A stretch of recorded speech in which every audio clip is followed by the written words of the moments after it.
ಕೆಂಪೇಗೌಡ ವಿಮಾನ ನಿಲ್ದಾಣದ ಹತ್ತಿರ ತಾಜ್ ಹೋಟೆಲ್ ಅಲ್ಲಿ ದೊಡ್ಡ ಹತ್ಯೆ ನಡೆದಿದೆ. ಕುಟುಂಬ ಸಮೇತರಾಗಿ ಬಂದಿದ್ದ ತಾಜ್ ಹೋಟೆಲ್ ಅಲ್ಲಿ ಆಗಿದ್ದಾದ್ರೂ ಏನು? ತಾಜ್ ಹೋಟೆಲ್ ಅಲ್ಲಿ ತಾಯಿ ಮತ್ತು ಇಬ್ಬರು ಮಕ್ಕಳು ಸತ್ತಿದ್ದಾದ್ರೂ ಹೇಗೆ? ತಂದೆ ಬದುಕಿದ್ದಾದ್ರೂ ಹೇಗೆ?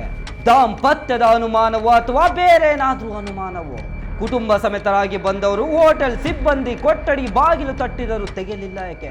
ದೇವನಹಳ್ಳಿಯ ಕೆಂಪೇಗೌಡ ಅಂತಾರಾಷ್ಟ್ರೀಯ ವಿಮಾನ ನಿಲ್ದಾಣದ ಆವರಣದಲ್ಲಿರುವ ತಾಜ್ ಹೋಟೆಲ್ನಲ್ಲಿ ಆಘಾತಕಾರಿ ಘಟನೆ ನಡೆದಿದೆ. ನಾಗವಾರ ಮೂಲದ ಇರ್ಮಾನ್ ತನ್ನ ಇಬ್ಬರು ಪುತ್ರಿಯರಾದ ಶೇಖ್ ಜಿಹಾರಾ ಹಾಗೂ ಶೇಖ್ ಜೋಯಾ ಜೊತೆ ನಿನ್ನೆ ಸಂಜೆ ಹೋಟೆಲ್ಗೆ ಬಂದು ಕೊಠಡಿಯಲ್ಲಿ ಇದ್ರು. ಇಂದು ಸಂಜೆ ಹೋಟೆಲ್ ಸಿಬ್ಬಂದಿ ಕೊಠಡಿ ಬಾಗಿಲು ತೆಗೆದ್ರು, ಯಾವುದೇ ಪ್ರತಿಕ್ರಿಯೆ ಬಂದಿಲ್ಲ. ಅನುಮಾನಗೊಂಡ ಸಿಬ್ಬಂದಿ ಪರಿಶೀಲಿಸಿದಾಗ ಇಬ್ಬರು ಬಾಲಕಿಯರು ಮೃತಪಟ್ಟಿರುವುದು ಪತ್ತೆಯಾಗಿದೆ. ಇದೇ ವೇಳೆ ತಂದೆ ಇರ್ಮಾನ್ ಆತ್ಮಹತ್ಯೆಗೆ ಯತ್ನಿಸಿರುವ ಸ್ಥಿತಿಯಲ್ಲಿ ಪತ್ತೆಯಾಗಿದ್ದು ಕೂಡಲೇ ಆಸ್ಪತ್ರೆಗೆ ದಾಖಲಿಸಲಾಗಿದೆ. ಸದ್ಯ ಅವರು ಗಂಭೀರ ಸ್ಥಿತಿಯಲ್ಲಿ ಚಿಕಿತ್ಸೆ ಪಡೆಯುತ್ತಿದ್ದಾರೆ. ಪ್ರಾಥಮಿಕ ತನಿಖೆಯಂತೆ ಮಕ್ಕಳ ಸಾವಿಗೆ ತಾನೇ ಕಾರಣ ಎಂದು ಇರ್ಮಾನ್ ಹೇಳಿರುವುದಾಗಿ ಪೊಲೀಸರು ತಿಳಿಸಿದ್ದಾರೆ.